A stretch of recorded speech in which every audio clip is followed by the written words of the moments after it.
Hello and welcome students to Manu का ज्ञान। तो आज मैं आप लोगों को बताने वाला हूं कि बर्निंग ऑफ कैंडल और मेल्टिंग ऑफ आइस क्यूब भी एक टाइप का केमिकल रिएक्शन होता है। ऐसे कुछ भी बोलोगे तो मान लेंगे क्या हम लोग? कुछ भी मतलब क्या कैंडल का बर्न करना कैसे हो गया केमिकल रिएक्शन? अच्छा चलो ठीक है, तुम लोग मेरी बात तो मानने नहीं वाले। तो इस चैप्टर के अंदर क्लास 10th के हम लोग समझने वाले हैं कि कैसे बर्निंग ऑफ कैंडल और मेल्टिंग ऑफ आइस क्यूब भी एक टाइप का केमिकल रिएक्शन है। तो चलो इस चैप्टर को स्टार्ट करते हैं।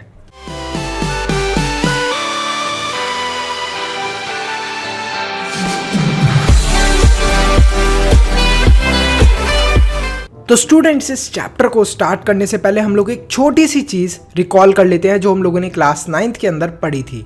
वो थी एलिमेंट, कंपाउंड एंड मॉलिक्यूल्स के बारे में। तो आपको पता होगा एलिमेंट वो चीज होती है जो कोई भी एक सिंगल सब्सटेंस हो गया, जैसे आपको स्क्रीन के ऊपर दिख रहा है हमारा ऑक्सीजन, तो ये क्या है? ये एलिमेंट है। इसके साथ अभी आपको कोई भी और एलिमेंट या फिर कोई भी और चीज़ जॉइंट नहीं दिख रही। लेकिन जब हाइड्रोजन के साथ ऑक्सीजन भी जुड़ जाता है तो ये क्या बन जाता है? Water, H2O। तो मतलब हाइड्रोजन के दो आप वो समझ लीजिए, हाइड्रोजन समझ लीजिए और एक ऑक्सीजन समझ लीजिए। तो ये क्या बन जाता है? ये बन जाता है कंपाउंड।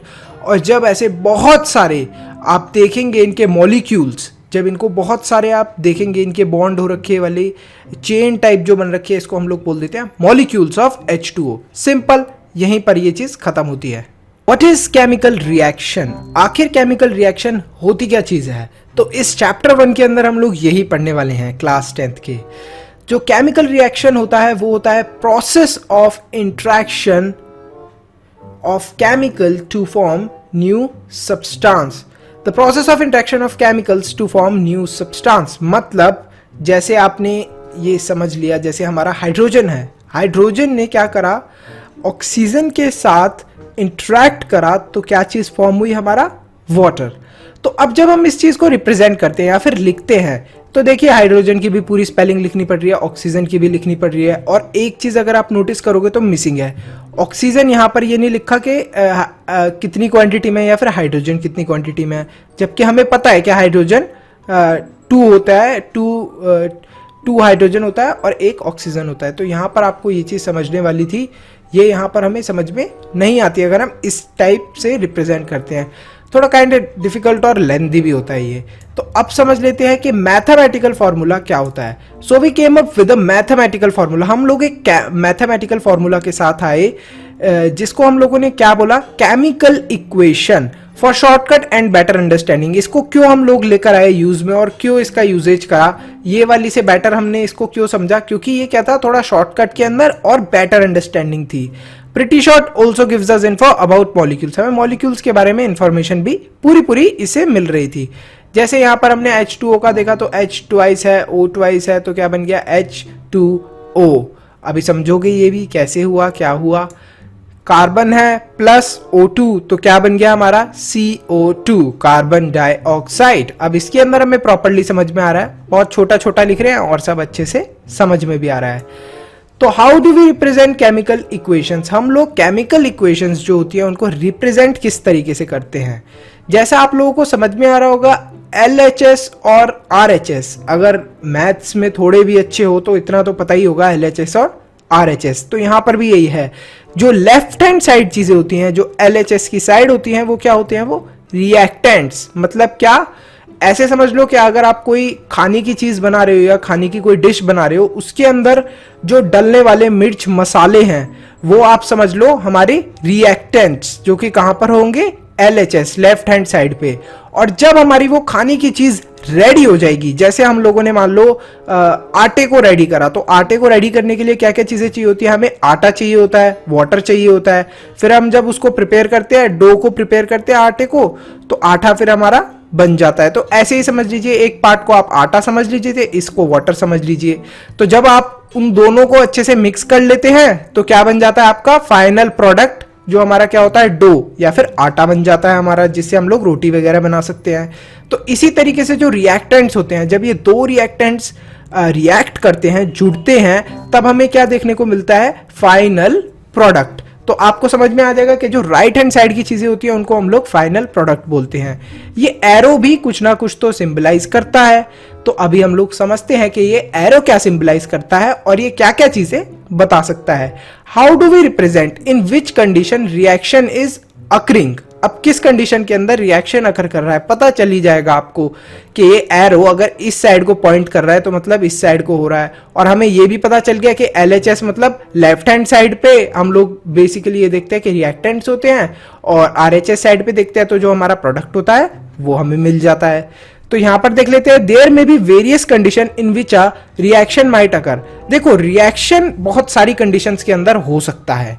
यहां पर एक दे रखी है हमें प्रेशर, हीट, इलेक्ट्रिसिटी और सनलाइट। सनलाइट, अब बोलोगे सनलाइट से क्या रिएक्शन हो रहा है, आप तो ऐसे ही बोल रहे हो सर, समझ में नहीं आया हमें, सनलाइट कैसे रिएक्ट करती है। अरे भैया जो खाने की चीजें खाते हो आप लोग, अगर याद हो फोटोसिंथेसिस वाला प्रोसेस तो ये यहीं पे समझ में आ जाएगा आपको, कुछ ज्यादा इसके अंदर डिफिकल्ट है नहीं। तो यहाँ पर आपको ये चीज समझ में आ जाएगी कि कैसे सनलाइट के यूजेज से भी हम लोग देख लेते हैं कि भैया कैसे सनलाइट भी एक टाइप का रिएक्शन करवाती है। तो प्रेशर से भी, प्रेशर के ऊपर भी डिपेंडेंट होता है रिएक्शन, हीट के ऊपर भी डिपेंडेंट होता है और इलेक्ट्रिसिटी के ऊपर भी।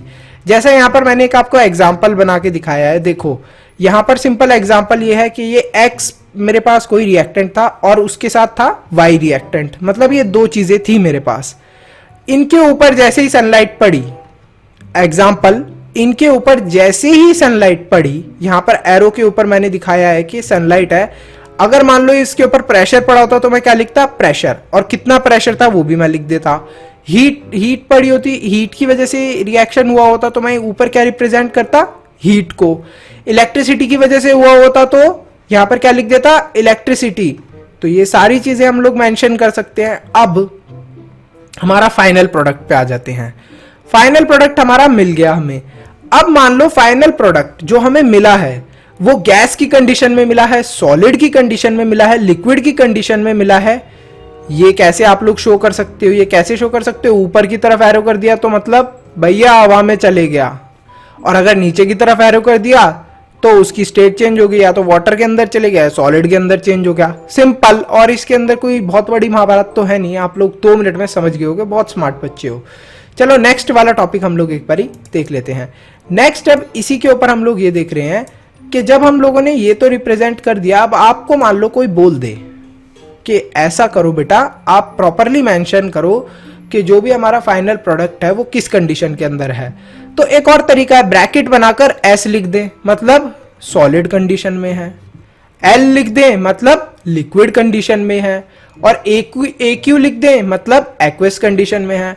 और किस कंडीशन के अंदर हो सकता है, अरे एक तो भूल ही गए ना तुम लोग, गैसियस कंडीशन के अंदर भी हो सकता है। तो अगर G लिख दें तो यहां पर क्या हो जाएगा, ब्रैकेट क्लोज करके G लिख दे तो दैट विल रिप्रेजेंट के हमारा जो भी फाइनल प्रोडक्ट आया है, या फिर जो भी हमारा कोई भी एलिमेंट है वो किस कंडीशन के अंदर है, वो गैस की कंडीशन में है, फिर लिक्विड की या सॉलिड की। एक एग्जांपल के तौर पे मैंने आपको बताया NaCl।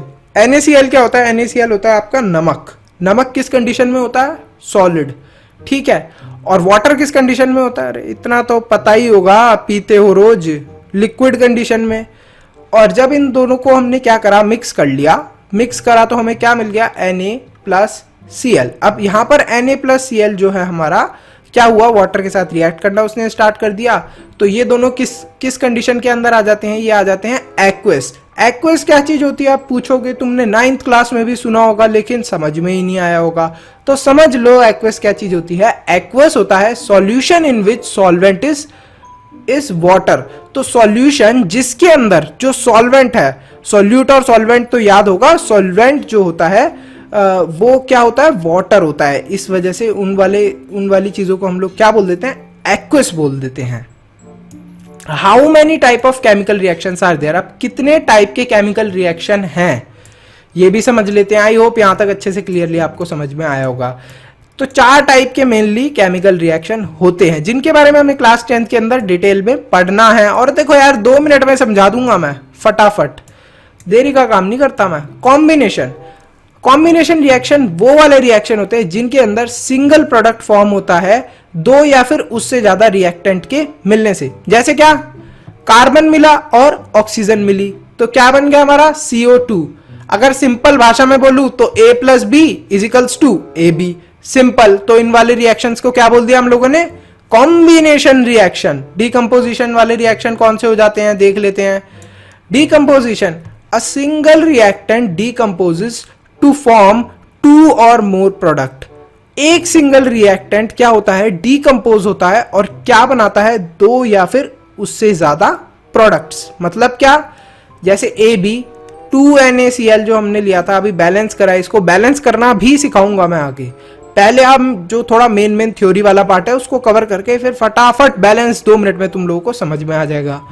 NaCl है, उसके अंदर हम लोगों ने क्या करा, इलेक्ट्रिसिटी इलेक्ट्रोलाइट कर दिया उसको। तो यहाँ पर हमें क्या देखने को मिला, 2Na प्लस Cl। तो ये 2 अलग अलग हमें क्या देखने को मिल गए, हमारे सब्सटेंस अलग अलग हो गए। तो इसके अंदर क्या हो रहा है, यहाँ पर डाली एक चीज थी, रिएक्ट एक चीज को करवाया था और मिल गई 2।